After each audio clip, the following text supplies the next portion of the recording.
Oi, meus amores, sejam bem-vindos. Hoje nós vamos ler o livro de Obadias. Obadias é um nome que significa servo do Senhor e é uma curiosidade que ele é o menor livro do Antigo Testamento. Nós vamos ler assim, bem rapidinho. Ele fala, entre outras coisas, da restauração também de Israel. Ele foi um livro que já foi escrito já logo depois da captura do povo, né? Pelos babilônicos.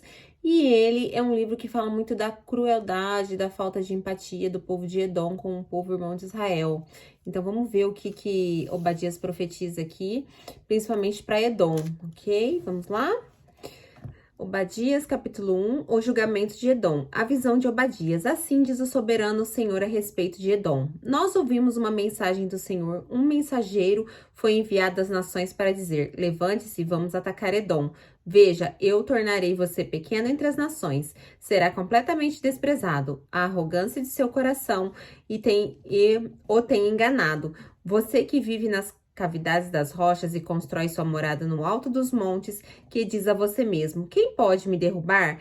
Ainda que você suba tão alto como a águia e faça seu ninho entre as estrelas, dali eu o derrubarei, declara o Senhor. Uau, já começa o trem fervendo aqui nas profecias de Obadias. Vamos trazer isso para agora, gente? Não, já começa o bicho pegando. Vocês conseguem entender o que Deus está dizendo aqui, ó? A palavra principal, arrogância. Arrogância. Então, às vezes a pessoa tá lá no topo. Não adianta você tá lá no topo. Se Deus não te colocou lá, se Deus não te quer lá, ele te derruba do topo. Não adianta você querer chegar lá pela força das suas pernas e dos seus braços. As coisas não funcionam assim. Então, aqui fala claramente sobre arrogância. E nós temos que tomar muito cuidado em relação a sermos arrogantes em vários momentos da vida. Eu fui uma pessoa que aprendi muito, às vezes eu era muito arrogante, às vezes eu era muito prepotente, às vezes eu achava que eu poderia tudo e depois eu entendi que eu não posso nada. Se eu não tiver o apoio, a ajuda, o auxílio e a força de Deus, eu posso até chegar no topo, mas eu caio. E isso vale assim, anyway, para várias coisas. Nossa, é muito, já começa aqui. Obadias já começa fervendo, gente, fervendo. Põe aí, capítulo 1, versículo 3, sobre arrogância. Vocês aprendam muito já com esse versículo, para se policiar em relação à arrogância de vocês, porque não vão chegar a lugar nenhum. Se você é o tipo de pessoa arrogante, comece a mudar. Comece a mudar. Vou só repetir o final aqui, ó. Ainda que você suba tão alto como a águia e faça seu ninho entre as estrelas, dali eu o derrubarei, declara o Senhor.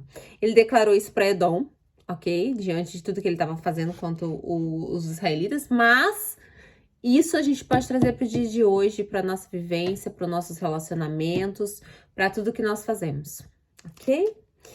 Se ladrões o atacassem, saqueadores no meio da noite, como você está destruído? Não roubariam apenas quanto achassem suficiente? Se os que colhem uvas chegassem a você, não deixariam para trás pelo menos alguns cachos? Entretanto, como Esaú foi saqueado, como foram pilhados os seus tesouros ocultos, empurraram você para as fronteiras, todos os seus aliados enganam você e o sobrepujaram.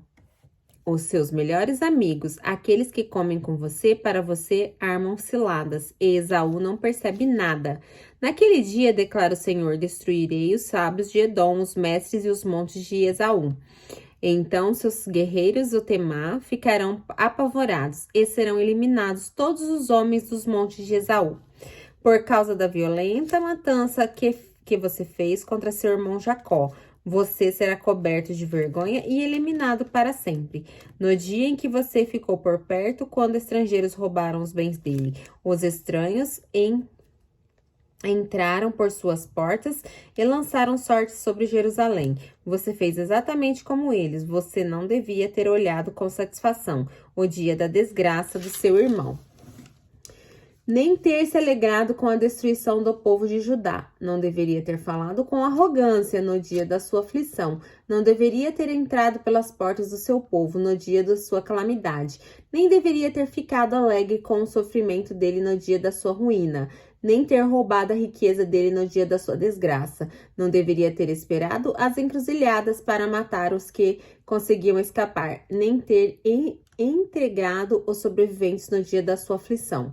Pois o dia do Senhor está próximo para todas as nações. Como você fez, assim será feito a você. A maldade que você praticou recairá sobre você. Uau, gente, isso daqui também é muito profundo. É muito profundo, que é o que você planta, você colhe, entendeu? Aqui tá sendo dito para Edom em relação a tudo que ele fez, né? Mas aqui olha, anotem também esse versículo. Vou repetir aqui, ó. O livro é uma página, gente, e fala coisas assim, absurdas. É um capítulo que já te dá 2 lições importantíssimas sobre arrogância e sobre o dia estar próximo. E em relação a isso, ó, capítulo 1, 15 de Obadias. Tudo que você faz, você recebe.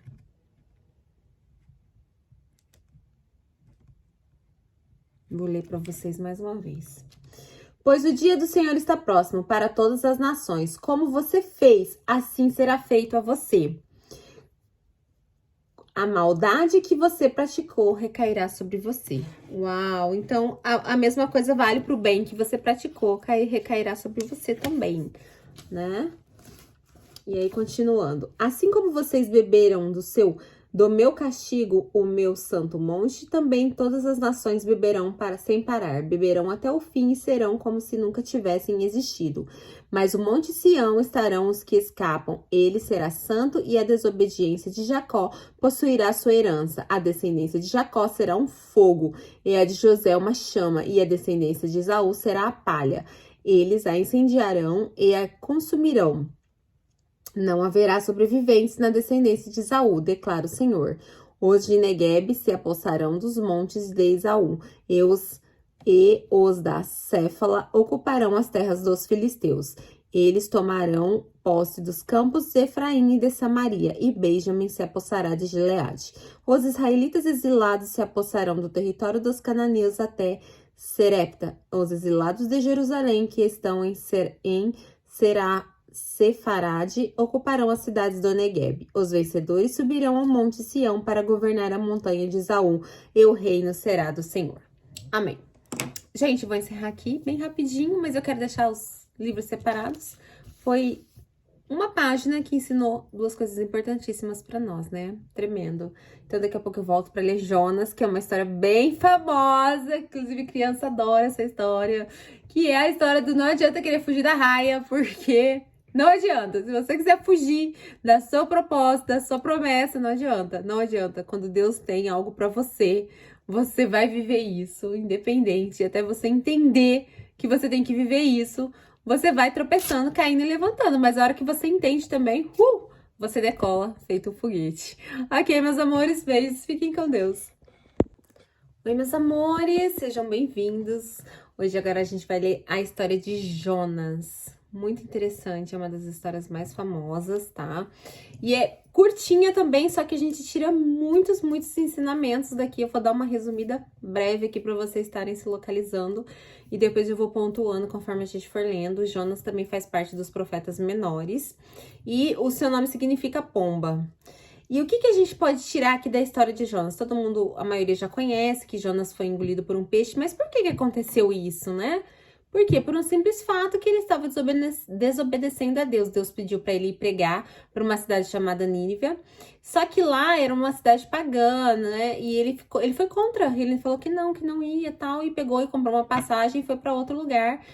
E entrou no barco como se nada tivesse acontecendo. Nesse meio termo começou uma tempestade muito forte, que era Deus, né? Quantas vezes nós somos sacudidos aí por Deus, né? Era Deus sacudindo, já nós lá dormindo, como se nada, a gente tá lá, né? Às vezes Deus dá um chacoalhão na gente e a gente fica lá, como se nada estivesse acontecendo, né? E aí, todo mundo, os outros, todos vendo que o barco seria destruído e tal, e começaram a rezar para os outros deuses. Aí eles falaram, não, peraí, o problema tá, vamos ver lá com Jonas, isso não é problema com ele. Foram lá, e aí, Jonas, o problema é com você, não é? Pede pro seu Deus acalmar. Só que Jonas tinha consciência da desobediência dele, porque nós, quando desobedecemos a Deus, nós temos consciência que nós estamos desobedecendo. Assim, 90% das vezes nós somos conscientes do que nós estamos fazendo. Pode ser que às vezes nós façamos alguma coisa por ignorância ou sem ter consciência, mas na maioria das vezes nós temos plena consciência da nossa desobediência. Jonas tinha total consciência, até que Jonas falou assim, gente, o problema sou eu mesmo, me joguem fora do barco aí que a tempestade vai se acalmar, né? E aí, o que acontece? Isso realmente acontece. Eles jogam Jonas e a tempestade acalma. E Deus, o que acontece? Deus ainda tem misericórdia, porque Jonas já poderia ter morrido ali por causa da sua desobediência. Mas Deus não faz as coisas por acaso, de qualquer maneira. Porque se ele morresse ali, não teria tido sentido para Deus. Deus queria o quê? Deixar um ensinamento, deixar uma lição. E Jonas foi engolido pelo peixe, né? Que é a história mais famosa. E ali, depois que Jonas foi engolido, ele permaneceu 3 dias e 3 noites dentro daquele peixe. E aí Jonas falou, não, tô aqui dentro do peixe, tô vivo ainda, né? O que eu tenho que fazer? Tenho que me arrepender, tenho que pedir misericórdia, que é o que muitas vezes a gente, quando tá fechado, né? Porque Jonas não tinha pra onde correr, mas que ele ia ser digerido pelo peixe. Então, ele buscou a Deus, né? Buscou a misericórdia de Deus. E Deus teve misericórdia e o peixe, vomitou. E vomitou Jonas. E aí, ele foi, finalmente, cumpriu o propósito dele lá em Nínive. E pregou o que Deus tinha mandado pregar. E o povo se arrependeu com a pregação de Jonas dos pecados. Olha só. Deus usou ele. Só que Jonas, ao invés de ficar feliz com o arrependimento do povo, Jonas ficou muito bravo. Olha só. Jonas era o famoso crente mimimi, né? Faz, não faz. Aí quando faz, fica bravo. Ficou muito bravo. E falou, não, Deus, tira minha vida. Não quero mais saber. Quero morrer. E aí Deus faz o quê? Ai, mas nossa senhora, nossa, não aprende, né? Então, vamos lá, tenho que aprender de alguma forma. Então, vamos lá. Deus vai lá e simplesmente faz nascer uma planta lá que dá uma sombra para Jonas. E Jonas fica feliz com essa planta. Tá, olha que linda, estou na sombra, que top e tal. E aí, o que Deus faz? Manda uma larva e come toda a planta. Simplesmente, acabou com a planta. E Jonas falou, puxa vida, como assim? Como que destruiu uma planta tão linda? Sabe o que Deus mostra para Jonas? Você teve misericórdia sobre uma simples planta, porque ela estava te fazendo bem, estava ali. E isso é o que eu estou te mostrando. Eu tive misericórdia sobre um povo pagão. Então, se você teve misericórdia sobre a planta, você tem que ter misericórdia sobre as pessoas, mesmo que não sejam do mesmo povo que você. E é isso que Deus tenta ensinar para ele. Entendeu?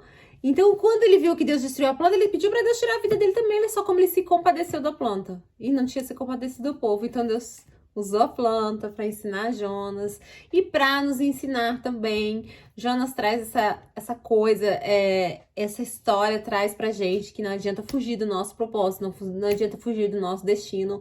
Eu sempre falo assim, você não tem que ter medo daquilo que te espera, porque se você estiver debaixo da cama, escondido lá, o que te espera vai te alcançar lá. Então não adianta fugir, não adianta fugir. Então é isso que traz Jonas. Encarem de frente aquilo que Deus tem pra vocês, que é sempre o melhor. E tenham sempre piedade das pessoas que às vezes você fala assim, sem ter mais jeito não. Não vou nem perder meu tempo. Não desistam das pessoas, porque às vezes é a sua palavra que pode salvar elas e às vezes Deus quer que você seja usado para salvar essas pessoas. E às vezes você não quer porque você acha que não vale a pena, mas você não vive de achismo. O seu achismo não significa nada para Deus. Por isso que é importante que você esteja atento aos pedidos de Deus, aquilo que Deus fala ao seu coração. Não ignore o que Deus fala ao seu coração, porque é pior para você mesmo. Ok, vamos ler então, né? Já contei toda a história, né? Agora vamos ver como é que isso é contado na Bíblia. Essa história dá né? Muitas pessoas acham que a história de Jonas foi Spielberg que inventou. Não, gente, tá na Bíblia, tá bom? Não é uma história de ficção científica, é uma história real. É uma história de ensinamentos e é testificada aqui na Bíblia, ok? É algo sobrenatural que aconteceu e não algo inventado, algo que não existiu. É algo sobrenatural do agir de Deus sobre a vida de alguém, tá bom? Vamos ler? Jonas, significado do seu nome é pomba. Capítulo 1, chamado e fuga de Jonas. Já começa Jonas fugindo da raia, mas não adianta você fugir da raia, porque a raia te alcança. A palavra do Senhor veio a Jonas, filho de Amitai, com esta ordem: vá depressa à cidade de Nínive e pregue contra ela, porque a sua maldade subiu até minha presença. Mas Jonas fugiu da presença do Senhor, dirigindo-se para Tarsis. Desceu à cidade de Jope, onde encontrou um navio que destinava aquele porto. Depois de pagar a passagem, embarcou para Tarsis para fugir do Senhor. Gente, tem uma outra coisa que vocês devem tirar disso daqui. É o seguinte, vamos pensar aqui com os nossos botões aqui. Jonas estava fugindo de uma ordem do Senhor. E o que que ele fez? Ele foi lá e comprou a passagem bonitinho. Vou para Tarsis e lá vão ter. Não quero nem saber, meu povo, o que que vai acontecer. Só que quando ele entrou dentro daquele barco, ele estava fazendo o quê? Condenando as outras pessoas. Porque se o barco afundasse, ele ia morrer sozinho. Olha quantas vidas ele estava levando com ele. Olha a gravidade de você não seguir o propósito de Deus, não obedecer a Deus. Porque às vezes você não cai sozinho, você leva outras pessoas junto com você. Muitas vezes pessoas inocentes. Olha só, uma desobediência de Jonas poderia ter matado centenas de pessoas do navio e a cidade que seria destruída. Olha quantas pessoas ele estava condenando pela desobediência dele. Olha o fardo pesado que ele teria que carregar por uma desobediência. Então é muito sério quando nós ou fugimos do nosso propósito ou simplesmente desobedecemos a Deus em relação à vontade que Deus tem para nós. Enquanto isso, Jonas tinha descido ao porão e se deitara, dormia profundamente, ou seja, não estava nem aí que a batata dele estava assando. Ele não estava nem aí. O capitão dirigiu-se a ele e disse: como você pode ficar aí dormindo? Levante-se e clame ao seu Deus, talvez ele tenha piedade de nós e não morramos. Ou seja, gente, eu vou ler desde o começo. O Senhor, porém, fez soprar um vento forte sobre o mar e caiu uma tempestade tão violenta que o barco ameaçava arrebentar-se. Todos os marinheiros ficaram com medo e cada um chamava ao seu próprio Deus e atiraram as cargas ao mar para tornar o navio mais leve. Enquanto isso, Jonas tinha descido ao porão e se deitara e dormia profundamente. O capitão dirigiu-se a ele: como você pode ficar aí dormindo? Levante-se e clame ao seu Deus. Talvez ele tenha piedade de nós e não morramos. Então os marinheiros combinaram entre si: vamos lançar sortes para descobrir quem é o responsável por essa desgraça que se arrebateu sobre nós. Lançaremos sortes e a sorte caiu sobre Jonas. Quer dizer, eles também não estavam nem sabendo o que estava acontecendo. E foi mostrado ali, vamos lançar a sorte, vamos ver quem tá com problema aqui. Porque eles tinham consciência naquela época que poderia ser realmente uma desobediência. Olha só, todos que estavam ali no barco sabiam que o Deus de alguém estava descontente ali. E é óbvio que quando lançaram a sorte, viram que era Jonas, porque Deus revelou. Não é que foi lançada, Deus revelou que o problema estava em Jonas. Por isso lhe perguntaram: diga-nos, quem é o responsável por essa calamidade? Qual é sua profissão? De onde você vem? Qual é sua terra? A que povo você pertence? Ele respondeu: eu sou hebreu, adorador do Senhor, o Deus dos céus, que fez o mar e a terra. Então os homens ficaram apavorados e perguntaram: o que foi que você fez? Pois sabiam que Jonas estava fugindo do Senhor, porque ele já havia lhes dito. E visto que o mar estava cada vez mais agitado, eles lhe perguntaram: o que devemos fazer com você para que o mar se acalme? Respondeu ele: pegue-me e jogue-me ao mar, e ele se acalmará. Pois eu sei que é por minha causa que esta violenta tempestade caiu sobre vocês. Quer dizer, né? Sabia. Ele já sabia, né? Ele já sabia que ele estava causando. Não adianta fugir do seu chamado. Não adianta, não adianta. Se você fugir, não adianta. Se você fugir, o chamado vai atrás. Ao invés disso, os homens se esforçaram ao máximo para remar de volta à terra, mas não conseguiam, porque o mar tinha ficado ainda mais violento. Aqui, eles estão querendo fazer o quê? Querendo vencer na própria força do braço. Não tem como, gente. Quanto o poder de Deus não há braço forte o suficiente, não é verdade? Então não adiantou. Eles clamaram ao Senhor: Senhor, nós suplicamos, não nos deixe morrer por tirarmos a vida deste homem. Eles eram tementes a Deus ainda, os homens que estavam ali. Eles sabiam o que tinham que fazer, ainda pediram perdão pelos que eles teria o que fazer. Não caia sobre nós a culpa de matar um inocente, por tu, ó Senhor, fizeste o que desejavas. Em seguida, pegaram Jonas e lançaram no mar enfurecido, e ele se aquietou, tomando de grande temor o Senhor os homens que lhe ofereceram sacrifício e se comprometeram por meio de votos. O Senhor fez com que um grande peixe engolisse Jonas, e ele ficou dentro do peixe 3 dias e 3 noites. Eu costumo dizer aqui que Deus fez, sabe o que com Jonas? Botou ele pra pensar. Hã?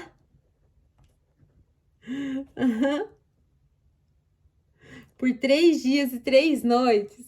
Será que é suficiente pra gente? Pra gente pensar? 3 dias e 3 noites. Eu gostaria que cada um fizesse como Jonas, entrasse dentro de um peixe, ficasse lá 3 dias e 3 noites e começasse a pensar. Pensar nas atitudes, pensar no que tem falado, pensar em como tem agido, o que tem feito de bom, o que tem feito de ruim, se tem perdoado, se não tem perdoado. Eu acho que hoje em dia, eu vejo muito assim, às vezes o Covid foi como esse peixe que engoliu Jonas, engoliu todo mundo dentro de casa. E fez o quê? Fez todo mundo parar pra pensar. Porque você ali, antes, às vezes você levava a vida tão embolado, e de repente todo mundo parou e começou a pensar. Começou a pensar. Nunca o ser humano pensou tanto na própria existência, na própria vida, no porquê do porquê do porquê. Porque antes não tinha tempo. De repente Deus gerou tempo através do Covid. E foi mais ou menos isso. O Covid pode ser comparado a esse peixe que engoliu Jonas. Nós fomos engolidos pela nossa própria casa, porque nós ficamos ali trancados. Muito mais de 3 dias, né? Mas vamos ver o que aconteceu aqui, ó. A oração de Jonas. Dentro do peixe, Jonas orou ao Senhor, o seu Deus. Ah, tá, ok, né? Então, depois que tudo aconteceu, né? Depois que tudo aconteceu, Jonas finalmente ora ao Senhor, busca ao Senhor, né? E disse: Em meu desespero clamei ao Senhor e ele me respondeu. Do ventre do peixe gritei por socorro e ouviste o meu clamor. Jogaste nas profundezas no coração dos mares correntezas formavam um turbilhão ao meu redor. Todas as tuas ondas e vagas passaram por mim. Eu disse: Fui expulso da tua presença, contudo olhei de novo para o teu santo templo. As águas agitadas me envolveram, o abismo me cercou. As algas marinhas se enrolaram na minha cabeça e afundei até chegar aos fundamentos dos montes, a terra embaixo das cujas trancas me aprisionaram para sempre. Mas tu trouxeste a minha vida de volta da sepultura. Ó, Senhor meu Deus, quando a minha vida já se apagava, eu me lembrei de ti, Senhor. E a minha oração subia a ti, ao teu santo templo, e aqueles que acreditam em ídolos inúteis desprezam a misericórdia. Mas eu, um cântico de gratidão, oferecerei sacrifício a ti. O que eu prometi, cumprirei totalmente. A salvação vem do Senhor, e o Senhor deu ordens ao peixe, e ele vomitou Jonas em terra firme. Precisou tudo isso para ele falar o quê para Deus? O que eu prometi, cumprirei totalmente. A salvação vem do Senhor. Amém. Capítulo 3, o arrependimento de Nínive. A palavra do Senhor veio a Jonas pela segunda vez com esta ordem: vá à cidade de Nínive e pregue contra a mensagem que eu lhe darei. Jonas obedeceu à palavra do Senhor e foi a Nínive. Era uma cidade muito grande, sendo necessários 3 dias para percorrê-la. Jonas entrou na cidade e percorreu durante um dia, proclamando: daqui a 40 dias Nínive será destruída. Os ninivitas creram em Deus, proclamaram um jejum e todos eles, do maior ao menor, vestiram-se de pano de saco. Gente, aqui mais uma vez mostra o poder do jejum, tá? Olha só. Proclamaram um jejum. Então, aqui parece assim, mais uma vez na Bíblia, o poder do jejum. Como que o jejum, ele é sagrado para Deus, né? Como que ele é importante, né? Como que é capaz de modificar o comportamento e a visão de Deus para nós, né? Quando as notícias chegaram ao rei de Nínive, ele se levantou do trono, tirou o manto real, vestiu-se de pano de saco, sentou-se sobre a cinza. Então fez uma proclamação em Nínive: por decreto do rei e de seus nobres, não é permitido a nenhum homem ou animal, bois ou ovelhas, provar coisa alguma, não comam nem bebam. Cubram-se de pano de saco, homens e animais, e todos clamem a Deus em todas as suas forças. Deixem os maus caminhos e a violência. Talvez Deus se arrependa e abandone a sua ira e não sejamos destruídos. Tendo em vista o que fizeram e como abandonaram seus maus caminhos, Deus se arrependeu e não os destruiu como tinha ameaçado. Ou seja, veio até um decreto para que jejuassem. Mais uma vez, o poder do jejum na Bíblia. Aí, assim, mas depois que Jesus veio, tudo se fez novo, não é necessário jejuar. Gente, pelo amor de Deus. Quem tá jejuando aqui em diversas passagens, se funcionou naquela época, é óbvio que funciona hoje, quando nós mortificamos a nossa carne através de jejum. Não, peraí, eu não vou viver só no prazer de comer, beber e tal, eu estou me abstinindo de ter um prazer para poder me conectar mais rapidamente, para poder ter mais conexão com Deus. Nada mais que isso, jejum. Quando você se abstém de algum prazer para ter uma conexão maior com Deus, não é nada mais do que isso. E é mais do que provado que Deus, ele se compadece, principalmente diante de um jejum, né? A ira de Jonas. Ainda se dá o direito de se irar, né? Jonas, porém, ficou profundamente descontente com isso e enfureceu-se. Ele orou ao Senhor. Senhor, não foi isso que eu disse quando ainda estava em casa? Foi por isso que me apressei em fugir para Tarsis. Eu sabia que tu és Deus misericordioso e compassivo, muito paciente, cheio de amor e prometes castigar, mas depois se arrepende. Gente, olha que besteira que ele fala aqui, ó. Olha que besteira que Jonas fala aqui. Que promete castigar, mas depois se arrepende. Deus se arrependeu de castigar Nínive? Não. Deus se compadeceu diante do arrependimento deles. Eles se arrependeram dos pecados, eles jejuaram e eles clamaram. Eles buscaram a Deus. Deus não falou que ia fazer e não fez. Não. Deus se compadeceu. Existe uma diferença gigantesca entre o que o Jonas está falando aqui e entre a realidade. Então é importante que entendamos isso profundamente. Agora, Senhor, tira a minha vida, eu imploro, porque para mim é melhor morrer do que viver. Olha, realmente, uma coisa é verdade, Deus era paciente. Porque o cara tá desafiando Deus a matar ele. Eu mataria, tipo assim, vou jogar um raio na cabeça desse cara, é muito burro, não entende as coisas que tem que ser feitas. Eu mando fazer uma coisa, não entendeu o porquê da coisa, fica reclamando na minha cabeça, né? Eu não teria a menor paciência com o povo, não teria mesmo. Aliás, eu teria destruído Israel na primeira desobediência.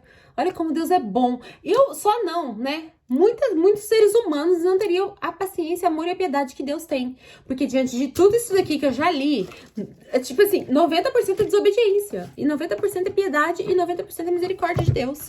Então, assim, não dá assim pra entender, né? Então, vamos lá. Aí ele pede pra Deus tirar a vida dele. O Senhor lhe respondeu, você tem alguma razão para essa fúria?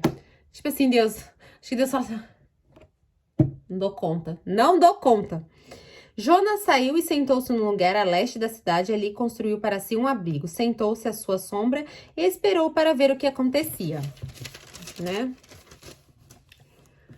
Com a cidade. Então o Senhor Deus fez crescer uma planta sobre Jonas para dar sombra à sua cabeça e livrá-lo do calor. E o que deu grande alegria a Jonas. Olha, ele era tão imaturo, né? Porque ele ficou feliz com a plantinha, né? Com uma plantinha já ficou feliz, já não queria mais morrer. Não é? Se a gente for analisar, uma plantinha deixou Jonas feliz. Então vamos lá. Deu grande alegria a Jonas, mas na madrugada do dia seguinte, Deus mandou uma lagarta atacar a planta e a secou. Ao nascer do sol, Deus trouxe um vento oriental muito quente e o sol bateu na cabeça de Jonas ao ponto dele quase desmaiar. Com isso, ele desejou morrer e disse, para mim seria melhor morrer do que viver. Mas Deus disse a Jonas, você tem alguma razão para estar tão furioso por causa da planta? Olha como Deus, né? Cutuca. Respondeu ele, sim, tenho, e estou furioso ao ponto de querer morrer. Mas o Senhor lhe disse, você tem pena dessa planta, embora não tenha podado, nem a tenha feito crescer. Ela nasceu numa noite e numa noite morreu. Contudo, Nínive tem mais de 125 mil pessoas que não sabem nem distinguir a mão direita da esquerda, além de muitos rebanhos. Não deveria eu ter pena dessa grande cidade? Terminou com um plano de interrogação, né? E depois se encerra aí o livro de Jonas. E mostra o quê? Para você ter piedade, né? Piedade sobre todos, que muitas vezes é ignorância mesmo das pessoas. Às vezes, elas nem sabem distinguir o certo do errado. E você é a pessoa que vai mostrar isso para elas. Você já pensou? Às vezes Jonas foi usado para mostrar, né, que Deus está falando que eles são de direita e esquerda, e você não tem pena de tantas pessoas e vai ter pena da planta, né? Então, às vezes você é usado para salvar tantas vidas e nem se dá conta. Jonas não tinha nem se dado conta, da importância dele para Deus. E muitas vezes nós não nos damos conta da nossa importância para Deus, do tanto que nós seremos usados por Deus, do tanto que nós precisamos ser usados por Deus. Nós não nos damos conta disso. E aí ficamos na base do crente mimizento, né? Porque Jonas é o típico crente mimizento. Ai, eu quero morrer. Ai, eu quero morrer. Vocês já viram? Muita gente que é assim, gente. Muita gente, às vezes, por nada, quer morrer, não entende o propósito de Deus, não entende a importância na terra, e aí quer morrer por tudo. Não, gente, vamos encontrar o porquê. O que você tá... Por que você tá ocupando espaço na Terra? Às vezes eu sempre me pergunto, gente, eu tenho que ter um motivo pra estar ocupando espaço na Terra? Pode ser que eu vim aqui pra comer e dormir só? Não dá, né? A gente tem que ter um motivo pra ver, a gente tem que ter um motivo, a gente tem que ter um propósito.